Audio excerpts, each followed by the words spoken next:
She rode side by side with the Apache chief. The army called it treason, she called it love. In the harsh lands of the American Southwest in the 1880s, a woman named Clara made a choice that shocked everyone who knew her. She turned her back on her own people to stand beside an Apache chief. The United States Army called her a traitor. They said she betrayed her race and her country. But Clara saw it differently. To her, it was the purest act of love she had ever known. What could make a woman leave everything she had ever known to join a man her people called the enemy? Clara lived in a small town called Willow Creek in Arizona Territory. The town sat at the edge of the desert, surrounded by red rocks and dusty plains. It was a place where everyone knew everyone else's business. Men worked in the mines or raised cattle. Women cooked, cleaned, and raised children. That was the way things were supposed to be. But Clara never felt like she belonged there. She was 23 years old and still not married. In Willow Creek, that made her strange. The other women whispered about her when she walked by. They said she read too many books. They said she spent too much time alone. They said she would end up an old maid if she didn't change her ways.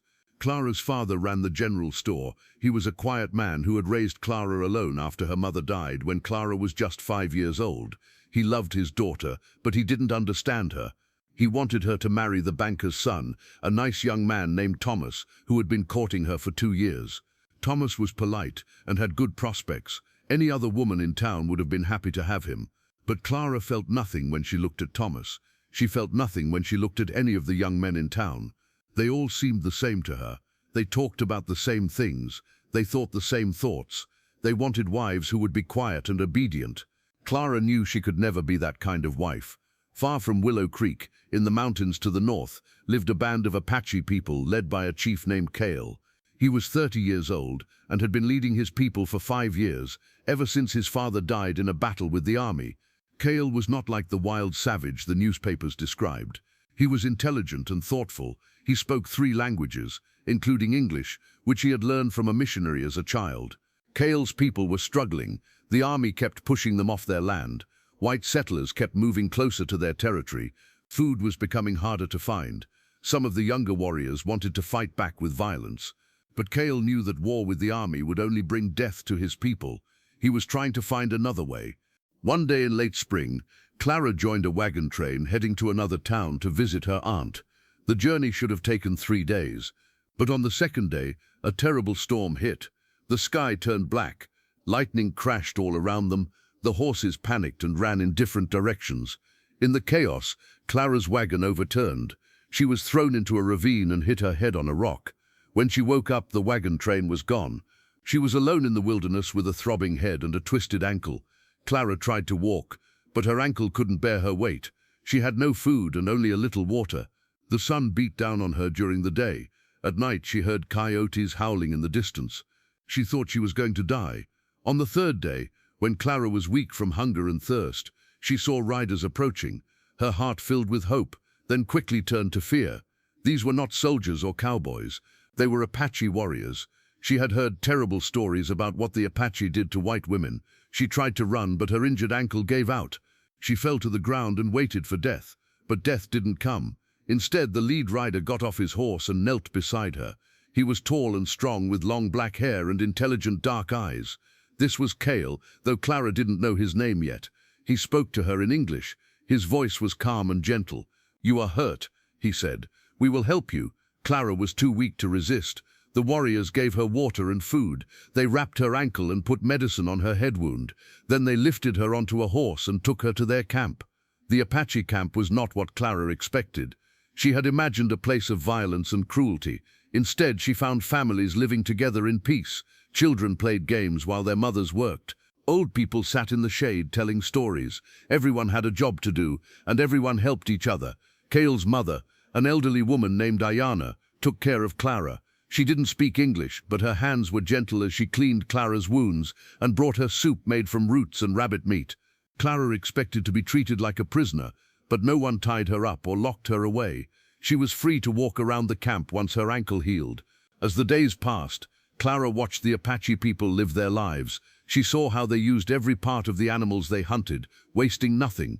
She saw how they knew the name of every plant and which ones could heal sickness. She saw how the children were taught to respect their elders and help the weak.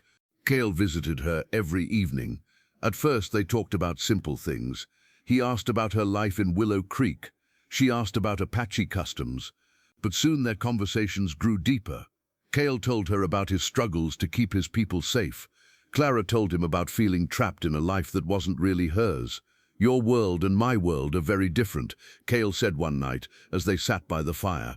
"But maybe we are not so different as people." Clara found herself looking forward to these evening talks. Kael listened to her in a way no one ever had before. He didn't tell her what she should think or feel. He asked for her opinions and really wanted to know her answers. When she spoke, his eyes never left her face. After 2 weeks, Clara's ankle was fully healed. Kael told her he would take her back to Willow Creek if she wanted to go. The choice was hers. Clara thought about her father, who must be worried sick. She thought about her old life, where every day was the same. Then she looked around the Apache camp, where she had found something she never expected to find.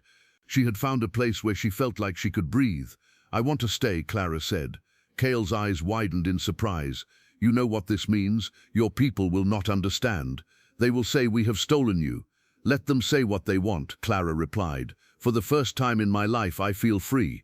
As the weeks turned into months, Clara learned the Apache language. She learned to gather plants for medicine. She learned to tan hides and make clothing. The Apache people slowly accepted her as one of their own. The children called her Aunt Clara. The women taught her their songs, and Clara fell in love with Kael. It wasn't a sudden thing like in the romance novels she used to read.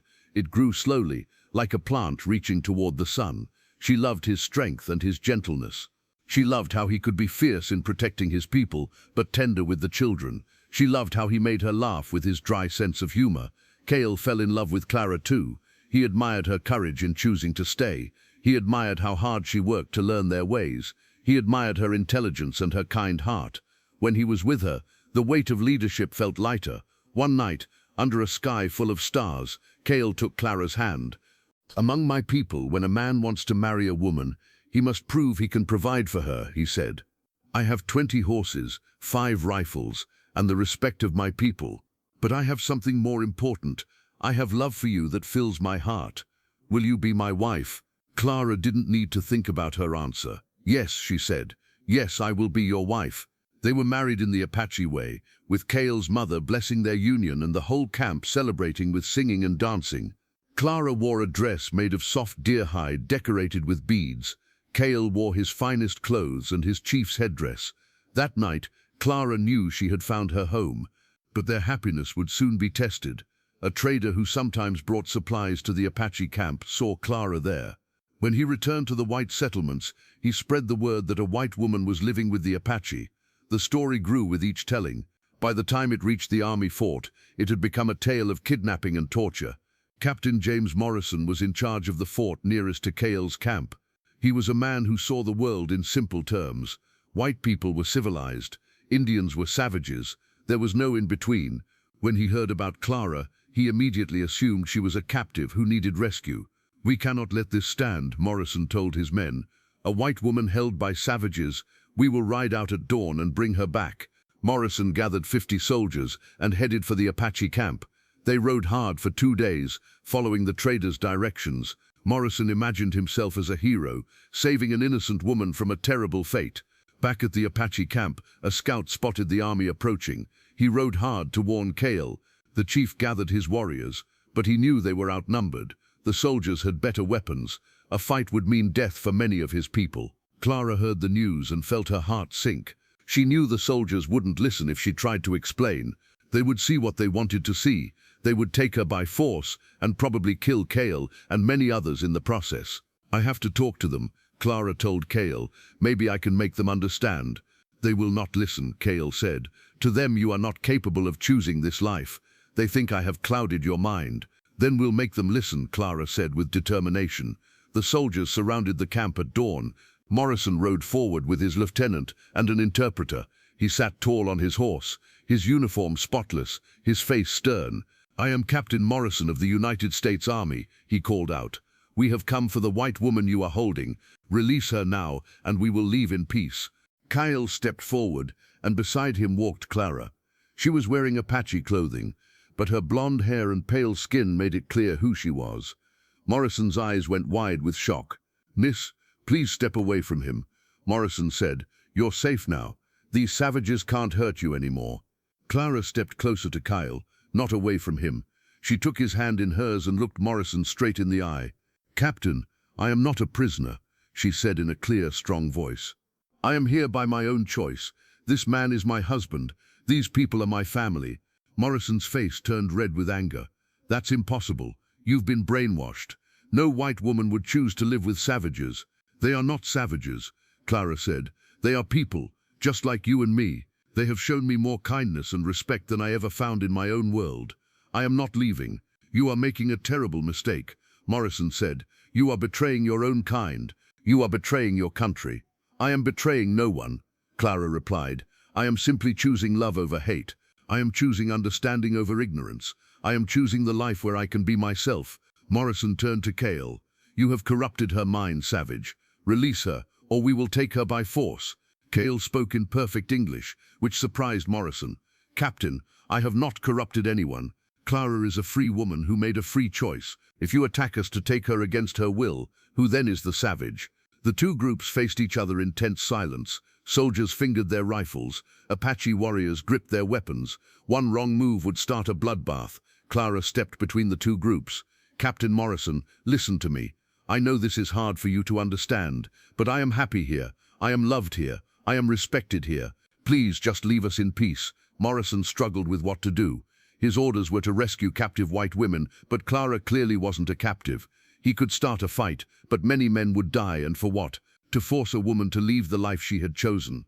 Finally, Morrison made his decision. "You have made your choice, woman. You are no longer one of us. You are an enemy of the United States. If we meet again, you will be treated as such." He turned his horse and ordered his men to fall back. As the soldiers rode away, Morrison looked back one more time. He saw Clara standing hand in hand with Kael, surrounded by Apache people. She looked happier than any woman he had ever seen. Clara and Kael watched the soldiers disappear into the distance. Clara knew she could never go back to her old life now. She was branded a traitor. Her father would be told she was dead to him. The whole white world would see her as a woman who had lost her mind. But as she looked at Kael and felt his strong hand in hers, she knew she had made the right choice. She had chosen love over fear. She had chosen freedom over convention. She had chosen to see people for who they really were, not what others said they should be. The sun set behind the mountains, painting the sky in shades of pink and gold. Clara and Kael walked back to their home together. Their life would not be easy. They would face challenges from both their worlds, but they would face them together, side by side, bound by a love that crossed all boundaries. Clara's story reminds us that love can bloom in the most unexpected places. It shows us that sometimes the greatest courage is in choosing to see past the prejudices we are taught and to recognize the humanity in all people. It proves that home is not where you were born, but where your heart finds peace. In a time when the world was divided by hate and fear, Clara and Kael chose love. They chose to build a bridge between two worlds that were supposed to be enemies. Their story may seem impossible, but it speaks to a truth that echoes through time. Love knows no boundaries. Love sees no color. Love recognizes no enemy but hatred itself. If this story of courage and forbidden love moved you, please share your thoughts in the comments below.